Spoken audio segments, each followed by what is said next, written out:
এই পৃথিবী রব্বুল কারীম সুন্দর করে সৃজন করলেন। জমিন ছিল না, আল্লাহ পানি সৃষ্টি করলেন। পানি সৃষ্টি করার পরে আমার আল্লাহ পাক আরশে মুআল্লাকে সৃষ্টি করার পরে এই পানির উপরে আমার আল্লাহ আরশে মুআল্লাকে রাখলেন। আরশে মুআল্লাকে রাখার পরে এই পানির ভিতরে তরঙ্গমালার সৃষ্টি হলো, বড় বড় ঢেউ, ঢেউয়ের মাধ্যমে ফেনার সৃষ্টি হলো।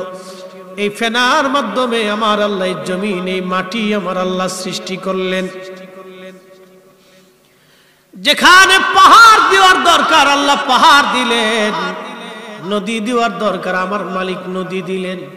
পদ্মা, মেঘনা, যমুনা, পৃথিবীর বড় বড় নদী, ওই দজলা নদী বলেন, ফরাত নদী বলেন, নীল নদ বলেন, মরুভূমির ভিতর দিয়ে, আমাজন জঙ্গলের ভিতর দিয়ে, সুন্দর বনের ভিতর দিয়ে আল্লাহ পাক ক্যানেল, খাল কেটে দিয়েছেন আমার আল্লাহ।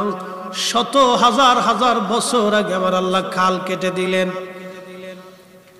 যেখানে জঙ্গলের প্রয়োজন, মরুর প্রয়োজন, মরুদ্যানের প্রয়োজন, ফসলি জমির দরকার আমার মালিক আল্লাহ দিলেন। বরুড়ার মুসলমানের আরে মাইকের আওয়াজ বহুদূর যায়। অনেকে ভেবেছে হুজুর এত রাত্রে মাহফিল, কি জন্য আমরা বসে থাকবো? কিন্তু আপনি জানেন না এটা জান্নাতের বাগান। শুধু বাগান না, আমরা এখন সবাই আল্লাহর মেহমান, রব্বে কারীমের মেহমান আমরা। আপনার বাড়িতে অনুষ্ঠান হলে আপনি চিন্তা করেন কাকে মেহমান বানাবেন, চিন্তা থাকে কোন আত্মীয়কে দাওয়াত দিবেন। বেছে বেছে আত্মীয় স্বজন দাওয়াত দেন, বিভিন্ন জায়গা থেকে আত্মীয় স্বজনরা আসে, আপনার বাড়ি মেহমান হিসেবে আপনি খাবার দেন, তারা খেয়ে দিয়ে সম্মানের সাথে চলে যায়। এ মুসলমান, এই মাহফিল আল্লাহর জান্নাতের বাগান। আল্লাহর জান্নাতের বাগানে যারা বসে থাকে তারা আল্লাহর জান্নাতি মেহমান। আল্লাহ এখানে নাম লিস্ট করে করে, বাছাই করে করে আমার আল্লাহ এখানে দাওয়াত দিয়ে আপনাকে যাকে কবুল করেছে রাত 12টার সময়, তারাই শুধুমাত্র এই বাগানে বসে আছে। কথা বলেন ঠিক কিনা? শুধু এতটুকুন বুঝে যাবেন যে আমরা মর্যাদাপূর্ণ কেন। আপনার বাড়িতে একটা অনুষ্ঠান যদি হয়, ছেলের বিবাহ, নাতির মুসলমানি, খাতনার অনুষ্ঠান যদি হয়, উলিমার অনুষ্ঠান, ফাতিহার অনুষ্ঠানে আপনি নাম লিস্ট করেন কাকে কাকে দাওয়াত করা হবে। আপনি লিস্ট করে করে দাওয়াত করে নিয়ে গেলেন। আল্লাহ পাক লিস্ট করলো আমার কোন বান্দা আমার জান্নাতের বাগানে আসবে। কি দাম আমাদের, কি দামি মেহমান আমরা। নবীজি বললেন সাহাবীরা জান্নাতের বাগান দেখে না পাও, ওই বাগানে বসা। সাহাবীরা বললেন হুজুর মারিয়াদুল জান্নাত, জান্নাতের বাগান কি? নবীজি জবাব দিলেন হিলাকুজ জিকির, জিকিরের বৈঠক, আল্লাহর বেহেশতের বাগান। একবার জোরে বলা যাবে কি সুবহানাল্লাহ? দলবদ্ধভাবে দোয়া করা এটা কার জিকির? কার জিকির? আল্লাহ। তাহলে আজকে যারা বেদাত বলতেছে মূলত ওরাই হলো অরিজিনাল বেদাতি। কথা বুঝেন নাই মনে হয়? বুঝে বাড়ি যাওয়ার দরকার। এ বরুড়ার মুসলমানেরা, রাজা মারার বাবাজিরা রে, মাইকের আওয়াজ যতদূর যায়, এই পৃথিবী আল্লাহ খুব যত্ন করে ভালোবেসে আল্লাহ বানাইলেন। আচ্ছা বলেন আল্লাহ কি আমাদের মুখাফিক কি? আমরা সবাই আল্লাহর মুখাফিক কি? আল্লাহ বলেন কুল হুয়াল্লাহু আহাদ আল্লাহুস সামাদ। আমি আল্লাহ কারো মুখাফিক কি না? সব আমি আল্লাহর মুখাফিক কি? তাহলে আল্লাহর এত দায় ঠেকছে কি আপনার জন্য বৃষ্টি দিবে? আল্লাহর এত ঠেকা ঠেকলো কি আপনার জন্য ফলমূল দিবে? আপনার আল্লাহর এত ঠেকা ঠেকলো কি আপনার জন্য ওষুধ বানায় দিবে? আল্লাহর এত ঠেকা ঠেকলো কি আপনাকে আল্লাহ সৌন্দর্য দিবে? আল্লাহ আপনাকে ভালোবাসে, ভালোবাসে, ভালোবাসে। একটা সন্তানকে মা যেমন কলিজার ভিতর থেকে ভালোবাসে, আমরা অনেকেই ভালোবাসি। আমাদের ভালোবাসা আর মায়ের ভালোবাসা কিন্তু এক না। কথা বলেন না কেন? আমার দেশের যে মেয়েরা, আমার দেশের যে ছেলেরা বাবার অনুমতি ছাড়া, মায়ের অনুমতি ছাড়া অন্য পুরুষেরা হাত ধরে যারা ঘর থেকে বের হয়ে যায়, অন্য মেয়েটাকে ঘর থেকে নিয়ে চলে আসে।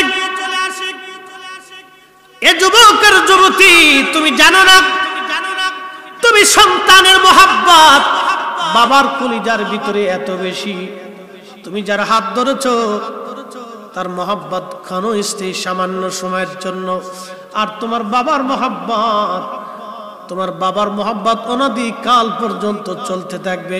মেহেশরের মাঠেও একটা বাবা যদি জান্নাতে যায় চিন্তা করবে, আহা আমার সন্তানদেরকে যদি নিয়ে যেতে পারতাম।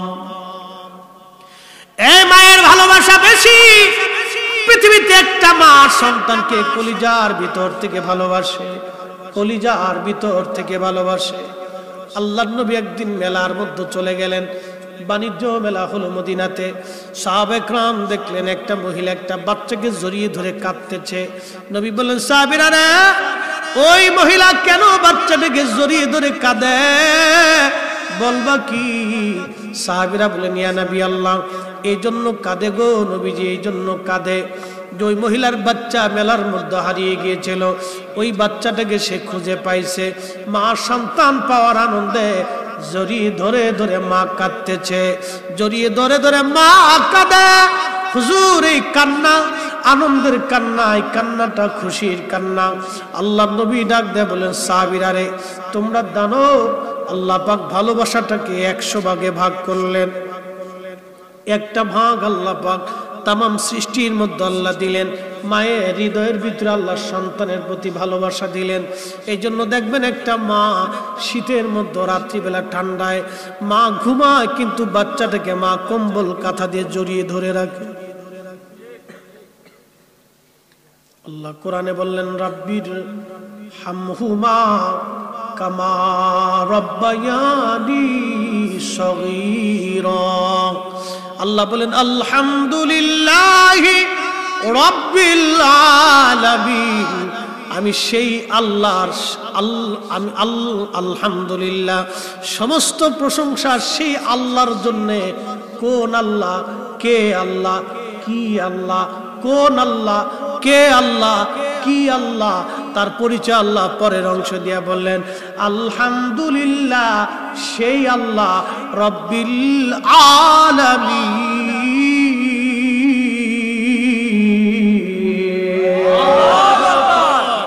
সেই আল্লাহ যে আল্লাহ রব। প্রশ্ন করবেন, হুজুর আমাদের দেশে তো আব্দুর রব আছে, আরবিতে বলে রব, বাংলায় বলে লালন পালন করনেওয়ালা। লালন পালন কি? আল্লাহ নিজে রব, আল্লাহর পরে আল্লাহ আরেকজনকে রব বলেছেন, তিনি রব্বির হামহুমা। আমার সাথে বলেন, রব্বির হামহুমা কামা রব্বায়ানি সগীরা। তিনি অন্য কেউ না, তিনি আমাদের মা, আমাদের বাবা। কথা বলেন ঠিক কিনা? আপনি ভাবতে পারেন, হুজুর আমি আমার মারে খাবার দেই, কাপড় কিনে দেই, ওষুধ কিনে দেই, চিকিৎসা আমি করাই, আর ভাবতেছেন হক আদায় হয়ে গেল। না, হক আদায় হবে না। আল্লাহ মা বাবাকে রব কেন বললেন বুঝেন? আপনি যখন মায়ের কোলের মধ্যে ছোট্ট ছিলেন, মা আপনাকে গাড়ির ভিতরে করে কোলে করে নিয়ে যাচ্ছে আপনার নানুর বাড়িতে। হঠাৎ করে গাড়ির মধ্যে আপনি বাথরুম করে ফেলছেন, সবার মুখের মধ্যে কাপড় চলে গেল, কিন্তু একজনের মুখে কাপড় যায় নাই। তিনি কে? ওনার নাম রব। ওনাকে আল্লাহ আল্লাহর পরে রব বলছে, লালন পালন করনেওয়ালা বলছে। সবার মুখের মধ্যে কাপড় চলে গেল, বাচ্চা বাথরুম করে দিছে, বন্ধ। সবার মুখে কাপড় গেছে, একজনের মুখে কাপড় গেল না। তিনি মা, তিনি মা। দুইটা ভাব দিয়ে মনে করছেন মায়ের হক মিটাইছি। না না, আল্লাহ বললেন, বান্দা তুমি সেইভাবে দোয়া করো যেইভাবে ছোট্টকালে তোমার মা তোমাকে লালন পালন করেছে। তুমি বলো, হে আল্লাহ, আমার বাবা মাকেও তুমি জান্নাতে ওইভাবে লালন পালন করো। একবার জোরে বলা যাবে কি মারহাবা? এখন যেই ছেলে দোয়া মানে না তো দোয়া করে কখন? কি কথা কন না কে? আমার দেশের এক দল আছে দোয়া মানে না, আছে না ভাই? দোয়া মানে না, তার মানে যে দোয়া মানে না এটাই হলো অরিজিনাল শব্দ, বেশি ভণ্ড। বলেন ঠিক না বেশি? আমরা ভণ্ড না ওরা ভণ্ড? ওরা ভণ্ড। এটা হলো শব্দ বেশি ভণ্ড, টুপিওয়ালা ভণ্ড, বিরাট বড় দাঁড়িয়েছে, আপনাকে বুঝতে দিবে না, না খালি খবিস থেকে আপনাকে বুঝতে দিবে না যে আপনার ঈমান শেষ করে দিতেছে, আপনাকে বুঝতেই দিবে না। সে চেহারা দেখলে মনেই হবে না যে আন্তর্জাতিক ভণ্ড উঠে। যারা কোরআনের অপব্যাখ্যা করে, হাদিসের অপব্যাখ্যা করে, ওরাই হলো অরিজিনাল ভণ্ডা। পৃথিবীর মুসলমানেরা, ও বরুরার বাবাজিরা, মাইকের আওয়াজ যতদূর যায় খুব মনোযোগ দিয়ে, এই পৃথিবীতে আল্লাহ আপনাকে ভালোবাসে। নবী বলেন উম্মত, ভালোবাসাটাকে আল্লাহ 100 ভাগে ভাগ করলেন। 100 ভাগ ভালোবাসার ভিতরে আল্লাহ একটা ভাগ সৃষ্টির মধ্যে বন্টন করে দিলেন, আর 99 ভাগ ভালোবাসা আল্লাহ তার নিজের কাছে জমা করে রাখলেন। না হয় নাই? আরো জোরে। আপনারা খুশি না বেজার? খুশি। কিন্তু আল্লাহর ভালোবাসা পাইতে হলে কি করা লাগবে? আল্লাহ একটা সূত্র দিয়ে দিছে। আমরা সুন্নিরা বারবার বলি, অনেকে বুঝে না, বলে না সব বেদাতি বেদাতি বেদাতি বেদাতি। কুল ইন কুনতুম তুহিব্বুনাল্লাহা ফাত্তাবিউনি। আল্লাহু আকবার।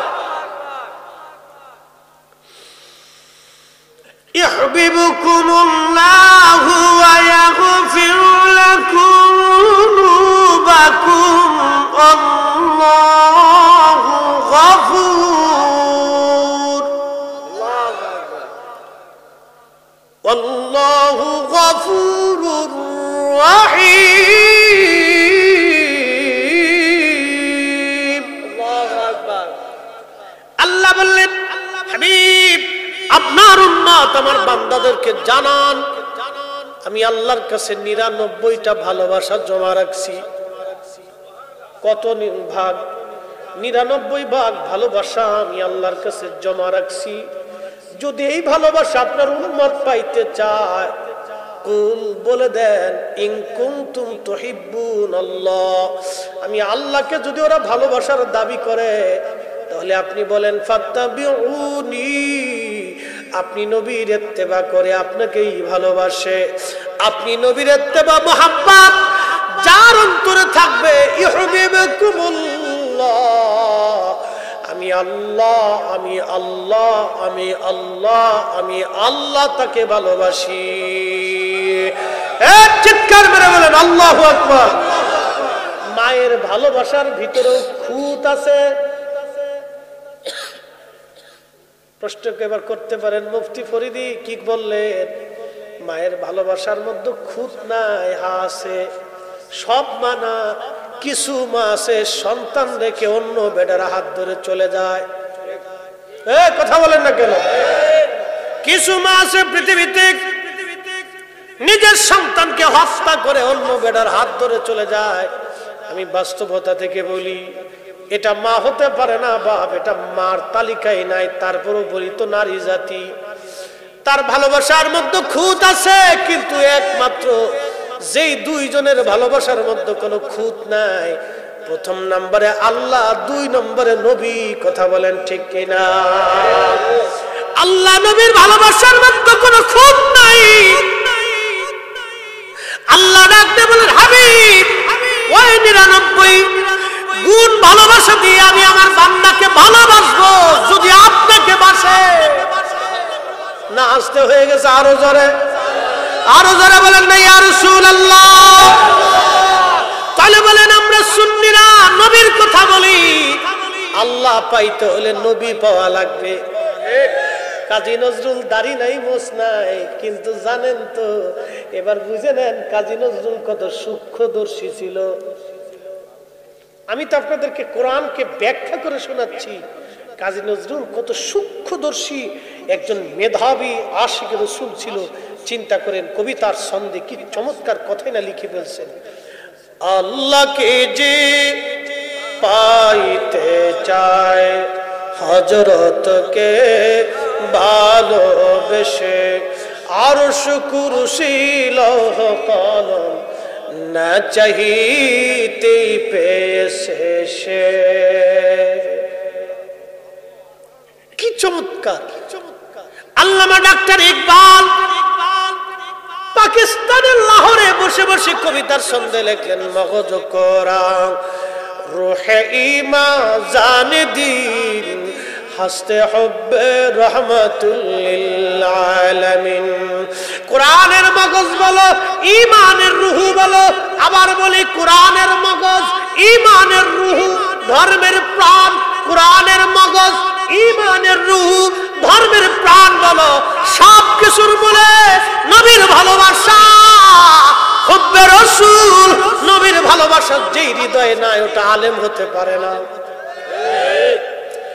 নবীজির তাজিম তাকরিম যাদের অন্তরে নাই, ও সাইকুল হাদিস হতে পারে না। কথা বলেন ঠিক কিনা?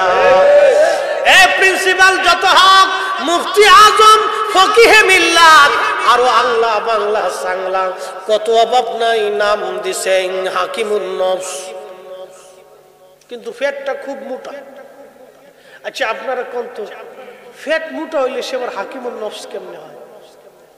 ফ্যাটটা যে মোটা হয়েছে খাইয়ে না খাইয়ে, তো খাইয়ে যদি ফ্যাট মোটা করলে হাকিমুন নফস কেমনে হয়? নফসের হাকিম কেমনে হয়?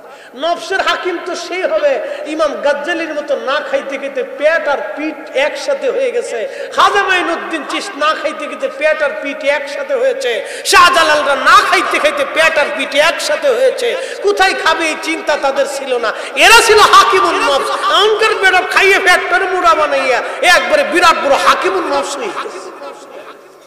তার মানে বোঝা গেল এটাও ধোঁকা। কথা বলেন ঠিক কিনা? এগুলিও ধোঁকা।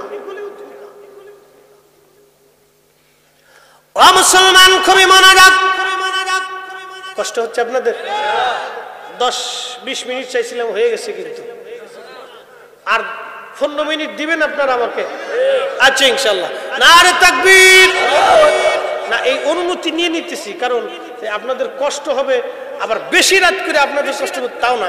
খুব ইম্পর্টেন্ট। আমি যা বলি এটা খুব অল্প সময়ে অনেক কথা বলার চেষ্টা করি, মানে অল্প সময় আমি অনেক কিছু বোঝানোর চেষ্টা করি, কারণ এত হাতে তো সময় নাই বাপ, এত হাতে সময় নেই, এত টাইম নষ্ট করার টাইম হাতে নেই। উম্মত অনেক এখন তো দিক বিদিক শূন্য হয়ে গেছে। অনেকে রাস্তা মানে মাঝে আফসোস করে বলে, হুজুর কোথায় যাব, কার কাছ থেকে সঠিক কথা বলবো?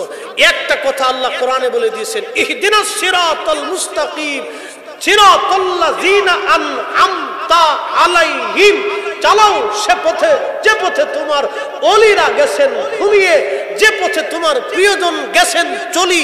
প্রিয়জন কারা? শাহজালাল, শাহপরান, শাহ মাকদুম, শাহ আলী বুগদাদি, খানজাহান আলী, কমরউদ্দিন রুমি, হযরতে শাহ সুফি ফতে আলী, নূর মোহাম্মদ নিজামপুরি, হযরতে মুজাদ্দিদ আল ফসানি, শেখ আব্দুল হক, শাহ ওলিউল্লাহ, শাহ আব্দুর রহিম মুহাদ্দিস দেহলভী, হযরতে খাজা বাকি বিল্লাহ, খাজা মাইনুদ্দিন চিশতি, গাউসে পাক মহিউদ্দিন আব্দুল কাদের জিলানী, খাজা বাহাউদ্দিন নকশবন্দ, বুখারী, ইমাম আবু হানিফা, ইমাম শাফি, ইমাম হাম্বল, ইমাম মালিক, এই সমস্ত উলামায়ে মুতাকাদ্দিমিন মুতাআখিরিন সালফে সালিহিন, নুজাবা, নুকাব, ওলি, আউলিয়া, কুতুব, আল্লাহর ওলিরা যেই পথে গেছে, এই পথ হলো ইহদিনাস সিরাতাল মুস্তাকিম।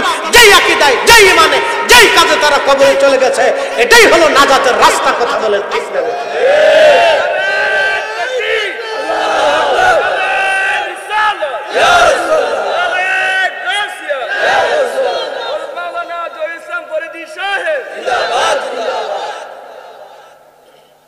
প্রিয় মুসলমান,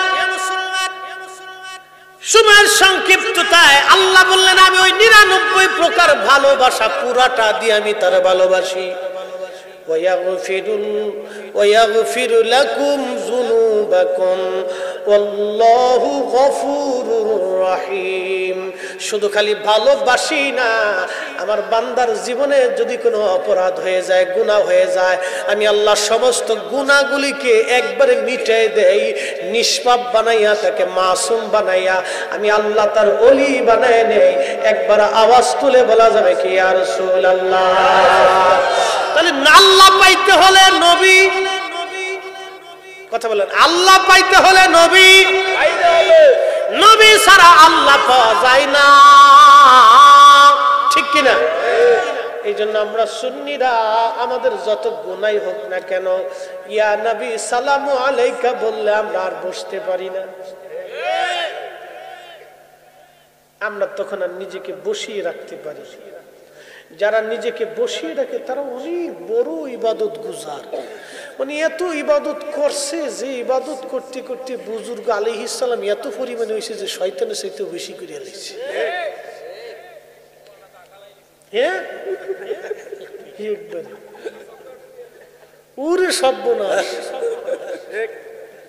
একবারে সেজদাত যে ফরছে আর উড়ে না, ফুরিয়ে রয়েছে।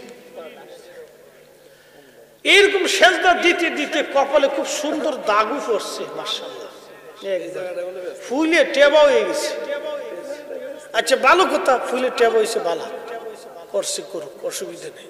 কিন্তু আমার প্রশ্ন হলো, এই ফাগরি সাগরি বান্দা নামাজ কালাম পড়ার পরে এরপরে এসে আল্লাহ রসুলের সাথে বিয়াদবি করে, হাই হাই হাই, কেমনে বুঝাবেন বলেন তো? আজকের আমাদের চেয়ারম্যান মহোদয় যদি চিন্তা করেন কালকে রাজা মারায় 50 মণ দুধ সবাই ফিরিয়ে দিব, তো দুধ খাওয়ার জন্য নেওয়ার জন্য সবাই ঘটি কম্বল লাঠি লোডা মোডা বদনা বালতি যা আছে নিয়ে এসেছে। বাঙালি ফিরি পাইলি তো আলকাতরাও সাইডে দেখে যে এটা ঠিক আছে কিনা দেখি। তো চেয়ারম্যান সাহেব ওই আপনার 50 মণ দুধের লগে এক পেয়ালা গরুর মুতও ছেড়ে দিছে। গরুর প্রস্রাব সারার পরে, আচ্ছা বলেন 50 মণ দুধ কেউ কি নেবে? না। এক পেয়ালা গরুর প্রস্রাব 50 মণ দুধকে হারাম করে দিল, কিন্তু 50 মণ দুধে এক পেয়ালা গরুর মুতকে হালাল করতে পারে না। তার অর্থটা বুঝে যাবেন। 50 বছর ইবাদত হবে, তাহাজ্জুদ হবে, জিকির হবে, ফিকির হবে, নামাজ হবে, রোজা হবে, কালেমা হবে, দান হবে, সদকা হবে, আপনার জীবনে বহু ইবাদত হবে। আপনি মাকামে ইব্রাহিমে বসে বসে কানবেন, আল্লাহর ঘরে গিলাপ ধরে কাবা শরীফের পাথরের ঘরটা ধরে সুন্দর করে কেঁদে কেঁদে চুমাকে আল্লাহর কাছে বারবার বারবার ক্ষমা চাবেন, দোয়া চাবেন। খোদার কসম করে বলি, 50 মণ দুধের ভিতরে এক পেয়ালা গরুর মুত প্রস্রাব ছেড়ে দিলে যা হয়, 50 বছর ইবাদত করে নবীর সাথে বেয়াদবি করলে তাই হয়। এখন আপনি যদি না বুঝেন তাহলে আপনার বুঝের দোষ, আমার বুঝানোর দোষ না। আপনি যদি না বুঝেন তাহলে আপনার বুঝের দোষ, আমি আপনাকে বুঝাইতে পারিনি, অর্থাৎ আপনি বুঝেন না। তো আপনি বুঝেন না তো আমি করব,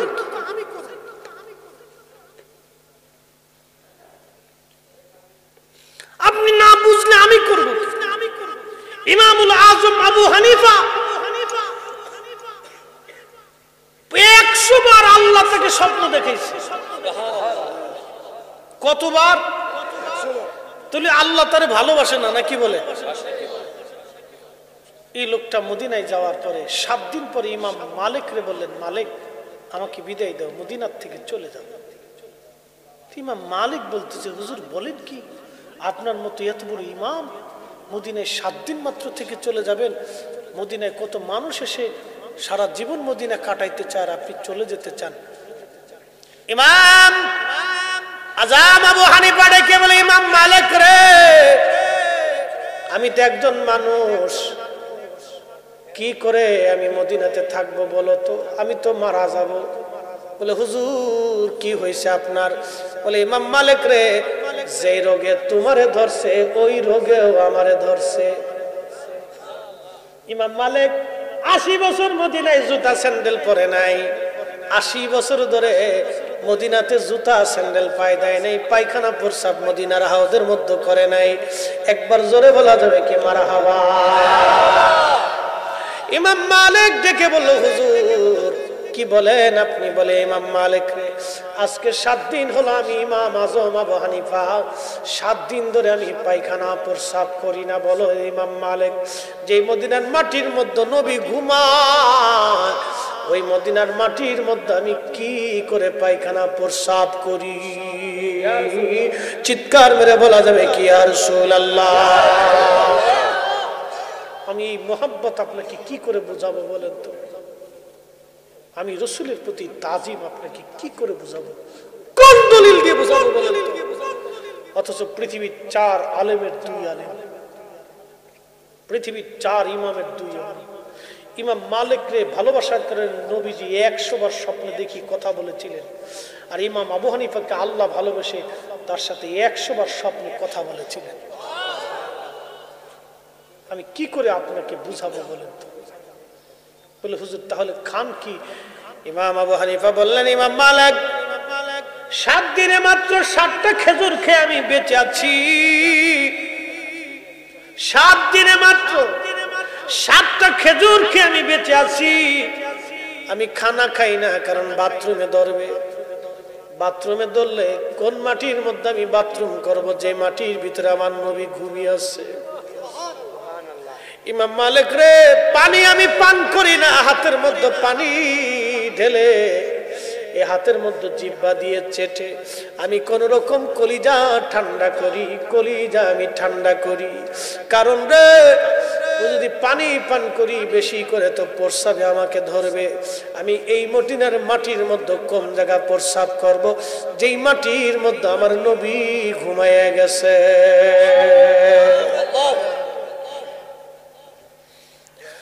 মুসলমান, সেই কঠিন মেহশরের কথা আপনাকে কি করে বুঝাবো? দুনিয়ার 50,000 বছর মেহশরের একটা দিন হবে তত বড়। আহা, 60 বছরকে যদি 50,000 বছর দিয়ে ভাগ দেন তো বেরিয়ে আসবে কত সময় আপনি দুনিয়ার মধ্যে থাকেন।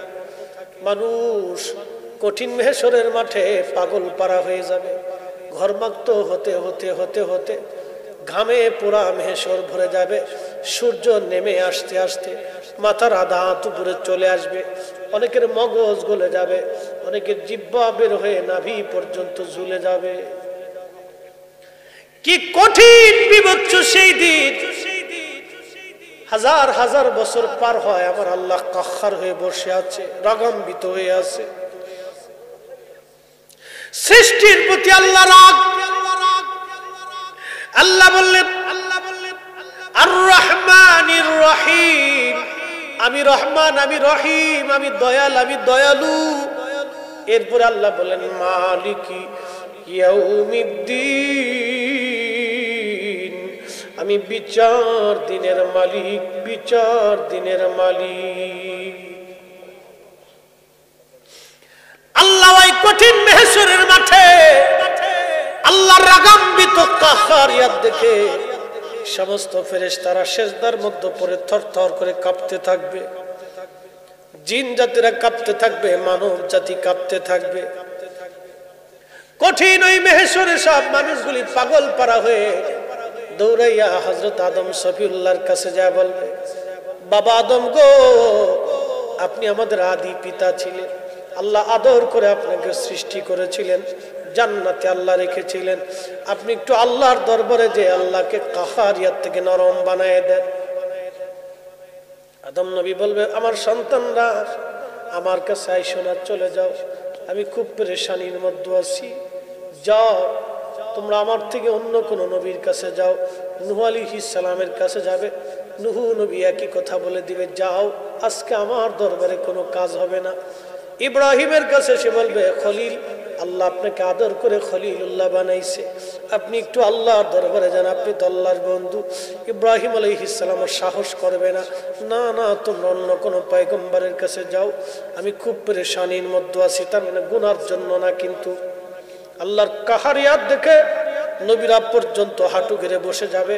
অর্থাৎ চিন্তা করবে কেমনে আল্লাহকে রাজি করা যায়, কেমনে আল্লাহকে নরম করা যায়। সৃষ্টির প্রতি আল্লাহ বেজার হয়ে যাবে ওই দিন। কঠিন কাহ্হারিয়াত কে নরম করবে আল্লাহকে? মুসা কালিমুল্লাহর কাছে যাবে, মুসা তুমি তো কালিমুল্লাহ, আল্লাহর দরবারে যাও, আল্লাহর সাথে কথা বলো। কালিমুল্লাহ বলবে না গো, আজকে আমার পক্ষে জোরে বলা যাবে কি ইয়া রাসূলুল্লাহ,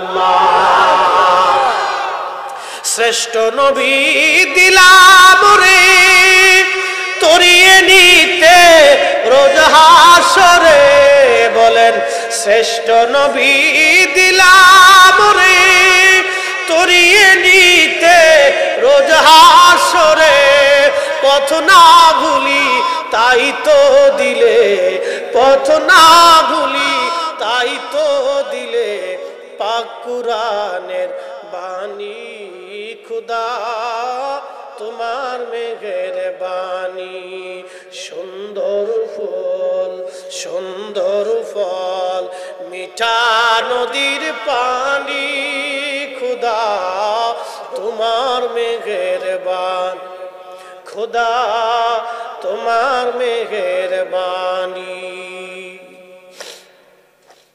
বন্ধু আমার, হযরত ঈসা রুহুল্লাহ বলবে যাও ওই নবীর বারগাহে, আজকে নবী ছাড়া আর কোনো উপায় নাই। সৃষ্টির সবাই দৌড়ায় যাবে, দৌড়ায় আল্লাহর নবীর সামনে। আমরা উম্মত যারা আছি কাঁদতে থাকবো, হুজুর কঠিন এই মেহেশর আমাদের আর সহ্য হচ্ছে না। নবী গো, ঘর্মাক্ততা, কঠিন তেজস্বীয়তায় সূর্যের তাপে আমরা দিশেহারা হয়ে গেছি, তৃষ্ণার যন্ত্রণায় কাতর হয়ে গেছি, জিহ্বা আমাদের বের হয়ে গেছে, কলিজা আমাদের শুকায় গেছে। আল্লাহর নবীর সামনে উম্মতরা দাঁড়ায় দাঁড়ায় কাঁদবে। হুজুর গাউসে পাক কাঁদবে, হুজুর খাজা মাইনুদ্দিন চিস কাঁদবে, হুজুর দাতাগঞ্জে বক্স কাঁদবে, হুজুর বাহাউদ্দিন নাসর বুখারী কাঁদবে, হুজুর মুজাদ্দিদ আল ফসানি কাঁদবে, ইমাম শাফিঈ কাঁদবে, ইমাম হাম্বলি কাঁদবে, ইমাম মালিক কাঁদবে, ইমাম আবু হানিফা কাঁদবে। ও বন্ধু, তাবিঈরা কাঁদবে, তাবিঈনরা কাঁদবে, সাহাবীরা কেঁদে ফেলবে। নবী গো, মেহশর বড় কঠিন লাগে। আল্লাহ পাক হাবিব এই কান্নার দৃশ্য দেখে আর সহ্য করতে পারবে না, একটা দৌড় মেরে আরশে মুআল্লার সামনে রাব্বে করিমের কুদরতি কদমের নিচে মাথা নত করে সেজদার মধ্যে পড়ে নবী কেঁদে কেঁদে বলবে, ইয়া রব হাবলি উম্মতি, ইয়া রব হাবলি উম্মতি। আল্লাহ, আমার উম্মতের হবে কি? আমার উম্মত গুনাহগার, আমার উম্মত গুনাহগার। ইয়া রব হাবলি উম্মতি, আমার উম্মত বড় গুনাহগার আল্লাহ, আমার উম্মত বড় গুনাহগার আল্লাহ। আল্লাহ ডাক দিবে, হাবিব মাথা উঠান, আজকে আর কাঁদবেন না গো নবী, আপনি মাথা উঠায় দেন। হুজুর, আমি কোরআনে বলেছি আসা আইয়াবাসাকা রাব্বুকা মাকামান মাহমুদা,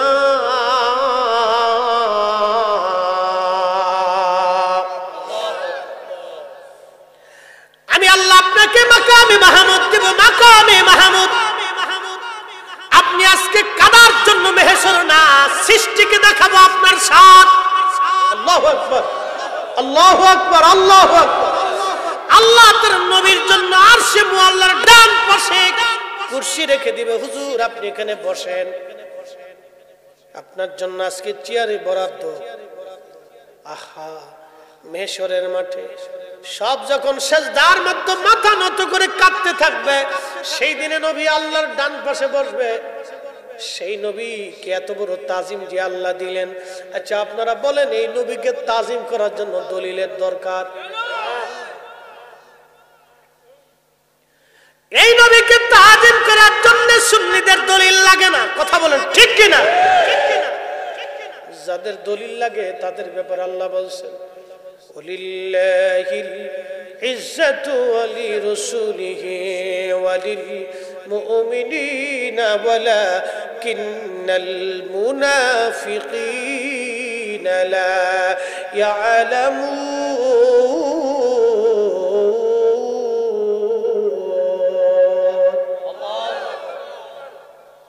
শেষ 15 মিনিট চাইছিলাম, হয়ে গেছে, আরো 15 মিনিট। আচ্ছা না, 15 মিনিট আগে শেষ হোক, তারপরে 10 মিনিট আগে, কারণ আমার ওই আয়াতের দুটো অর্থ করে দিয়ে যাব। খুব মনোযোগ। আমি আগে বলছি, আমি এই আধা ঘন্টা ওয়াজ, 3 ঘন্টার ওয়াজ আধা ঘন্টা করার অভ্যাস আছে, কারণ এটা আমাদের একটা হ্যাবিট। কারণ আমরা দরবার শরীফে যখন আমি জুমাতে, আমি স্টুডেন্ট লাইফ থেকে জুমায় বয়ান করি, অর্থাৎ বয়ান থেকে আজকে থেকে করি না, আমি একবার স্টুডেন্ট লাইফ যখন ফাজিল থেকে, তখন দরবারের জুমার মসজিদের জুমার বয়ানটা আমি করতাম। ওই সময় থেকে আমি বয়ান করি। তো সময় হাতে থাকতো 15 মিনিট, তো 15 মিনিটে 1.5 ঘন্টার ওয়াজ করতাম। তো এই জন্য আমরা অভ্যাস হয়ে গেছে। যদি বলেন হুজুর 4 ঘন্টা, তো অসুবিধা নেই। যদি বলেন যে হুজুর 40 মিনিট, তাও অসুবিধা নেই। যদি হুজুর 10 মিনিট, তো 10 মিনিট দিয়ে দেখবেন মাঠ গরম হয়ে গেছে। এটা আমরা টাইম বুঝে ওয়াজ করি। যদি কেন হুজুর 10 মিনিট, তো দেখবেন যে 10 মিনিটে গরম হয়ে গেছে। 10 মিনিটে 1.5 ঘন্টার ওয়াজ সেরে এলাম একবার। একসাথে যদি বলি তো আল্লাহু আকবার। আল্লাহ বললেন, ইজ্জত আমি আল্লাহর জন্য, ইজ্জত আমি নবীর জন্য, ইজ্জত আলে সালিহিন সিদ্দিকিন শুহাদা সাহাবা আল্লাহর ওলিদের জন্য। হুজুর ওয়ালাকিন্নাল মুনাফিকিনা লা ইয়ালামুন, মুনাফিক বুঝে না, মুনাফিক বুঝে না, মুনাফিক বুঝে না, মুনাফিক বুঝে না, মুনাফিক বুঝে না। এখন আপনারা বলেন, হিন্দুদের মধ্যে মুনাফিক আছে? কথা বুঝেন নাই? হিন্দুরা তো তারা একটা ধর্ম মানে, তাদের ধর্মের নাম সনাতন ধর্ম। তো সনাতন ধর্মে তো আর আমরা মুনাফিক নাই, আছে? খ্রিস্টান একটা ধর্ম মানে, খ্রিস্টীয় ধর্ম, ওটার ভিতরে মুনাফিক নাই। আচ্ছা, ইহুদি ধর্মের ভিতরেও মুনাফিক নাই। শিখ যারা, বৌদ্ধ যারা, তাদের মধ্যে মুনাফিক নাই। তো মুনাফিক আছে মুসলমানের ভিতরে। এই আস্তে কোন কে? তার মানে বোঝা গেল, টুপি পরে মুনাফিক, দাড়ি আছে মুনাফিক, জুব্বা আছে মুনাফিক, নামাজ আছে মুনাফিক, মসজিদ আছে মুনাফিক, এই দান সদকা আছে মুনাফিক, হাদিস আবু মুনাফিক। আস্তে কোন কে? জোরে বলেন। আমি বলছি? কে বলছে? আল্লাহ। কে? মুনাফিক কি হিন্দুদের ভিতরে না মুসলমানের ভিতরে? মুসলমানের ভিতরে। এই যে বুঝে গেছেন এবার। তাহলে মুসলমানের অন্তরে কালেমা আছে না নাই? আছে। কুরআন আছে না নাই? মসজিদ আছে না নাই? টুপি দাড়ি জুব্বা পাগড়ি সব আছে, কিন্তু মুনাফিক। ওয়ালাকিন্নাল মুনাফিকিনা লা ইয়ালামুন। আল্লাহ কইছে ওরা বুঝে না, তো আমি কেমনে বুঝাবো ভাই? না, আল্লাহ নিজেই কইছে ওরা বুঝে না। মানে কি বুঝছেন নি? বুঝবার চাই না, বাঁকা বাঁকা বাঁকা। হাজার দলিল দিল কেন বুঝের ব্যাপার সহজ।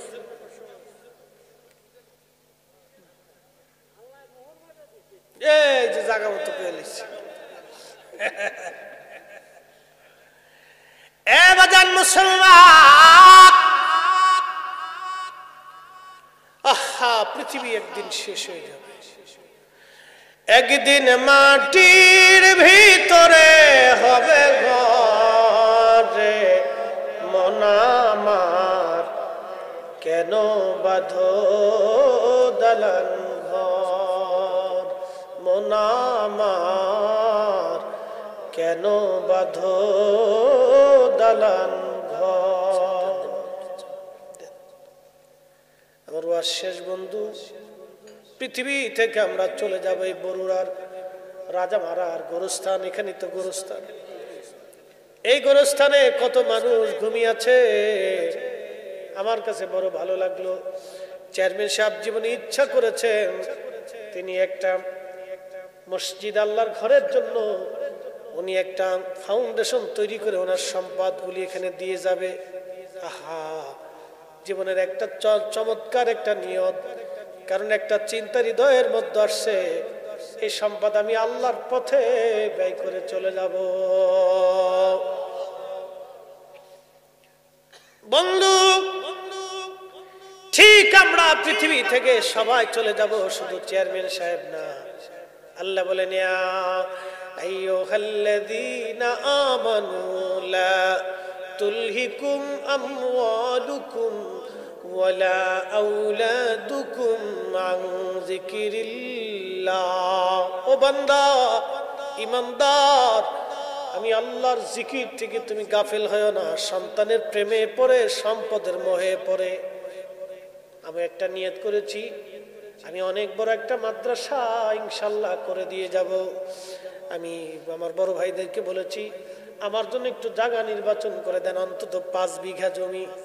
একটা জমির উপরে আমি অনেক বড় জামিয়া মাদ্রাসা করে দিয়ে কয়েকটা সিস্টেম চালু করে দিয়ে আমি ইনশাল্লাহ নিয়ত আছে। আপনারা যে পয়সা করে দেন, আশা করি নষ্ট করব না, কাজে লাগাই দিয়ে যাব। কারণ বহু বক্তা কবরে চলে গেছে বাপ, আহা, বহু আলেম কবরে চলে গেছে, আমরাও একদিন কবরে চলে যাব। মুসলমান, আপনাদের অনেক কষ্টের টাকাগুলি আমরা নেই। কমিটিরা মানুষের দ্বারে দ্বারে যায়, ভাই কিছু দেন, কিছু দেন। এই অনেক কষ্টের টাকা আমি নিয়ত করছি, আল্লাহ তোমার বান্দারা মানুষের কাছ থেকে এনে না আমাদেরকে দেয়, আমি এই টাকাটা নষ্ট করে যাব না, নিয়ত করে গেছি। আল্লাহ চেয়ারম্যান সাহেবকে কবুল করুন, ওনার একটা সম্পদ যেন উনি এতিমখানা, মাদ্রাসা, মসজিদের জন্য এরকম ভাবে যেন নিয়ত করে দিয়ে যায় সুন্নি প্রতিষ্ঠানে। আবার অন্য জায়গা দিলে কিন্তু দোয়া পাবেন না। কবে নাকি যে দোয়া নাই, না করলেও চলে।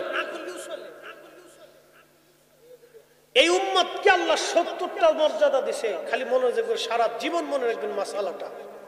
কয়টা মর্যাদা? মুসা আলাইহিস সালাম দেখে 70টা দান।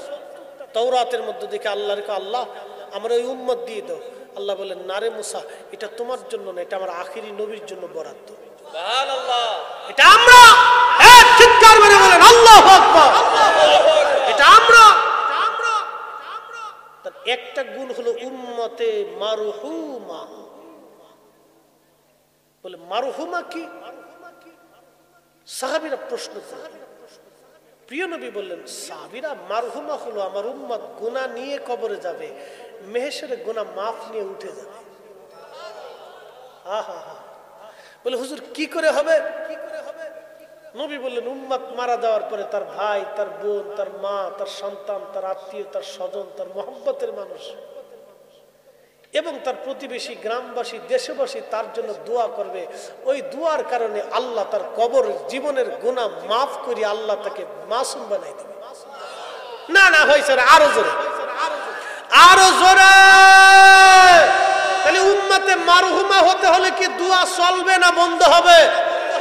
চলবে না বন্ধ হবে। তার মানে বোঝা গেল, যারা আমাদেরকে দোয়া থেকে সরাইতে চায় ওরা হলো অরিজিনাল ভণ্ড। কথা বলেন ঠিক না বেঠে? হ্যাঁ, বুঝা করে বলেন ঠিক কিনা?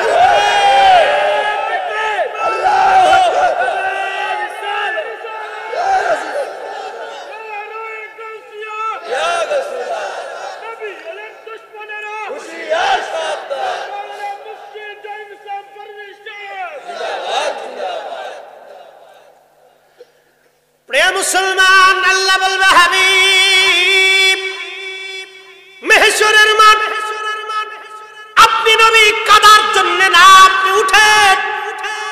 আপনার হাতের মধ্যে থাকবে সর্বপ্রথম হামদের পতাকা। আহা, 2টা পতাকা। সেই দিন 2টা পতাকায় নবীজির জন্য বরাদ্দ হবে, একটা হামদের পতাকা আর একটা সুপারিশের পতাকা। হয় সব্বনের দাম কি নবীর? আমি রসুলের দাম কি করে বুঝাবো? এই জন্য রসুলের করিমের রওজার পাশে গেলে আগের যুগের উম্মতরা থরথর করে কাঁপতেন, ভয়ে কাঁপতেন যে না জানি বিয়াদবি হয়েছে কিনা, না জানি কোনো ভুল হয়েছে কিনা আমার জীবনে। কাঁপতেন রসুল করিমের রওজার পাশে গেলে কাঁপতেন। আর এখন মদিনাতে মতুয়াগুলি খালি চিল্লে আর মোহাম্মদ হুসেন কদমা তো নবী মরে গেছে, কাবা। ও হাজি, কাবার দিকে ঘুরে যা, যে নবীর কাছে এসিস কে? নবীর কাছে কিচ্ছু নেই, মরে গেছে। আগের যুগের উম্মতরা থরথর করে কাঁপতেন। কত বড় উম্মত জানেন? যারা সারা রাত পার করে দিয়েছেন আল্লাহর নামাজে, সেজদাতে, ইবাদতে, তারা নবীর দরবারে যে থরথর করে কাঁপতেন, না জানি কোন ভুল হয়ে গেছে। আমি রসুলের শান আপনাকে কি করে বুঝাবো বলেন? মেহেশরের মাঠ যেদিন কায়েম হবে সেই দিনই বুঝতে পারবেন যে নবীর শান কত। কি কথা ঠিক কিনা? আমি দুনিয়াতে আপনাকে বুঝাইতে পারবো না, কারণ ওই মুনাফিক ও টুপিওয়ালা, দাড়িওয়ালা, জুব্বওয়ালা, ফাগরিওয়ালা, নামাজওয়ালা, জিকিরওয়ালা, হজওয়ালা, জাকাতওয়ালা, এটিওয়ালা, সেটিওয়ালা, মাদ্রাসাওয়ালা বহু থাকবে, তারা নবীর শান বুঝবে না। বুঝো না বিদায় তো কয়দিন আগে বলে পড়ছে নবীর কবরকে রওজা বলা যায় না, কবর বললে সোয়াব বেশি। ওরে দালাল কোথাকার। আবার আরেকটা আছে চাঁপাই নবাবগঞ্জে, কবর বলাই হারাম, রওজা বলাই হারাম, কবরই কইতো।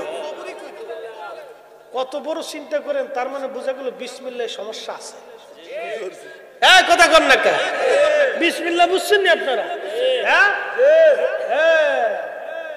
হ্যাঁ বিসমিল্লাহ, ওখানে একটু ঝামেলা আছে, ঝামেলা আছে। হ্যাঁ গোড়ার দোষ, এই জায়গা মতো বুঝে গেছে, গোড়ার দোষ। কষ্ট হচ্ছে আপনাদের? হ্যাঁ মেহেশর আপনাকে কেমনে বুঝাবো, কঠিন। দুনিয়ার থেকে কবরে চলে যাবো, আল্লাহ বলছেন ইদাস সামাউ ফাতারাত, কঠিন মেহেশর যখন শুরু হয়ে যাবে, আসমান ভেঙে ভেঙে পড়তে থাকবে। ওয়া ইদাল কাওয়াকিবু তাসারাত, পৃথিবীর মধ্যে নক্ষত্রগুলি ভেঙে ভেঙে পড়তে থাকবে। কত নক্ষত্র আপনাকে বলি, 13 লক্ষ পৃথিবী এক জায়গা করলে একটা সূর্যের সমান হবে। 200 কোটি সূর্য এক জায়গা করলে একটা ব্ল্যাক হোলের সমান হবে। 10,000 কোটি ব্ল্যাক হোল দিয়ে একটা মিল্কওয়ে বানানো হলো। মিল্কওয়ের মতো গ্যালাক্সি ও মিল্কওয়ের মতো আরো 10,000 কোটি মহাবিশ্ব আছে। এরপরে মহাশূন্য, তারপরে আসমান। আল্লাহ বলেন ইযাস সামাউ ফাতারাত, ওই আসমান ভেঙে পড়তে থাকবে। ওয়া ইযাস সামাউ ফাতারাত,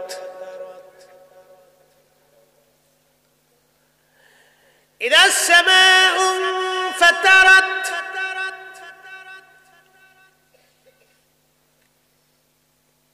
ওয়া ইদাল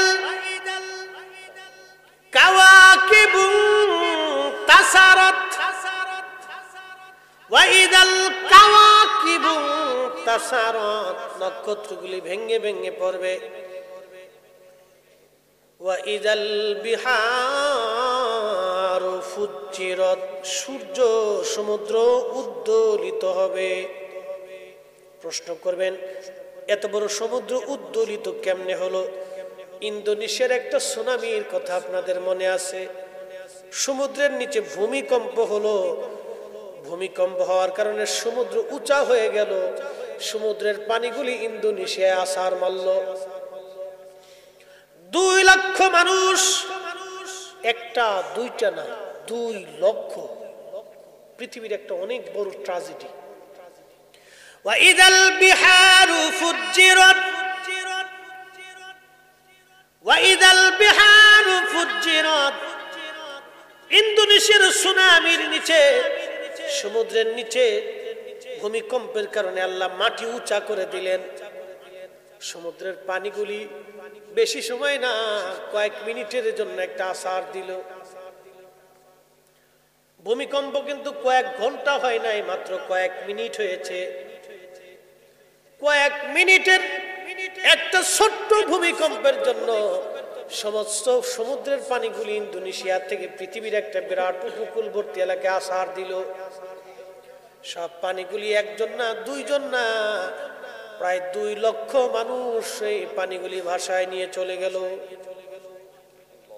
আল্লাহ বলেন ওয়া ইদাল বিহারু ফুজ্জিরাত, সমুদ্র উদ্দোলিত করে পৃথিবীর উপরে আছাড় মারা হবে।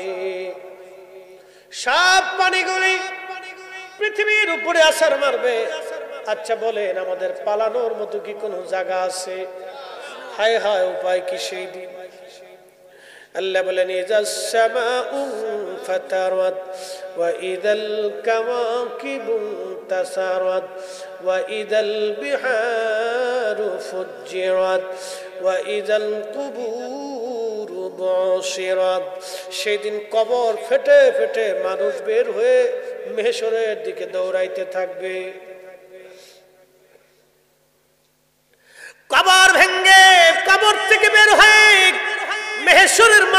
দিকে দৌড়াইতে থাকবে, গায়ে কোনো পোশাক থাকবে না, সব দৌড়। আহা, সৃষ্টির প্রথম থেকে কিয়ামত পর্যন্ত যত মানব, যত জিন, সব দৌড়াইতে থাকবে আল্লাহর দিকে। কি কঠিন এই সময়টা! আল্লাহ বললেন, আলিমাত নাফসুম মা কদ্দামাত ওয়া আখারাত। তুমি এই mahshরের জন্য কি আমল পাঠাইছো, কি ঈমান পাঠিয়েছো, আগে এবং পরে আমি আল্লাহ সব তোমাকে দেখাবো।